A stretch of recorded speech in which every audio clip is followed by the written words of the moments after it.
Hello everyone, welcome back to the next video in our apple series. Today's apple is Northern Spy, which is the apple that sort of launched my heirloom apple obsession. Actually, I heard about it years ago from a coworker at the time and kind of made it a mission to track it down. And when I did, I ended up finding an orchard up in sort of northwest New York that has all kinds of these really cool heirloom apples, and that's where I learned about a lot of them and really became a fan.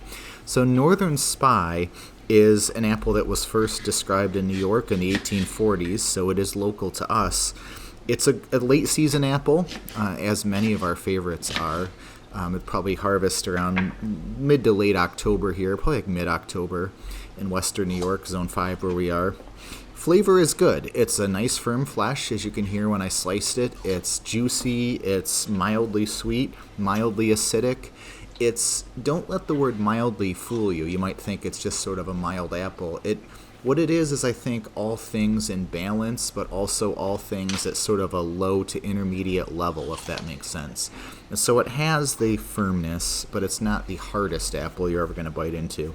But it's pleasant. It has a nice juiciness, but it's not the juiciest apple you'll ever bite into. The sweetness is kind of mid-range. The acidity is mid-range. But the result of all of that kind of alchemy is a really pleasant eating apple. And so it's an attractive fruit. It's a great, just as I mentioned, eating apple. It's also a really good baking apple. So you could mix this up if you were interested in making a pie or a crisp, like put a little variety into it. This would be a great pair with a Calvel Blanc, for example, for an apple pie or an apple crisp.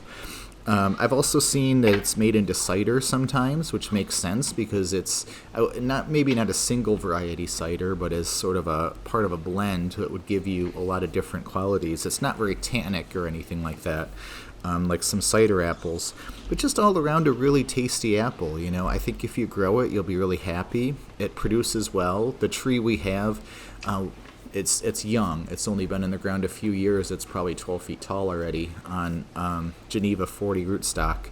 But it's a really attractive fruit. We didn't get to eat our one apple this year that finally fruited because the squirrels got to it. But Northern Spies are not a precocious variety. They do kind of take a little while to come into bearing. But once they do, they're definitely worth it. So Northern Spy, and as I've mentioned in my other videos, if you're thinking of ordering fruit trees, now's the time because you'll find once you get much past Christmas, a lot of these varieties are going to be sold out online. So thank you for watching, and we hope to see you again soon.